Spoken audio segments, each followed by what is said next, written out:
In today's video, I'm going to teach you how to change your background color in Photoshop the quick and non-destructive way. We're going to create a clean, flexible background color behind your subject without permanently altering your original photo. This method is perfect when you want fast color experiments for product shots, portraits, or social media graphics, and it keeps everything editable so you can tweak it later. First, open your image in Photoshop so you can see it in the main workspace and the Layers panel on the right. If your Layers panel isn't visible, make sure it's enabled so you can keep track of what's on top of what. This technique assumes you already have your subject on a layer where the background is either removed or hidden with a mask. That way, the color we add will show through behind the subject. Now, look at the bottom of the Layers panel for the new fill or adjustment layer icon. It looks like a circle that's half filled in. Click that icon and choose solid color from the list. Using a solid color fill as a separate layer is a non-destructive approach, which means you won't paint over your image or commit to anything permanent.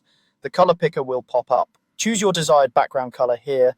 You can drag around to explore hues, adjust brightness and saturation, or enter a specific value if you're matching a brand color.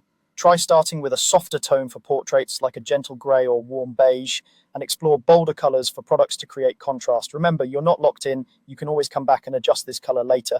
After you confirm the color, Photoshop will add a new color fill layer to your Layers panel, usually above your subject layer.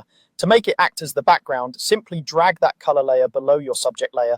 As soon as you drop it underneath, the background updates instantly with your chosen color while your subject remains crisp on top. If you don't see the color behind your subject, double check that your subject layer actually has transparency or a mask that hides the original background. If the original background is still visible, it will cover the color fill underneath and you won't notice a change. The best part of this setup is flexibility. You can revisit the color at any time to test seasonal palettes, match a brand look, or fine-tune the mood of your image.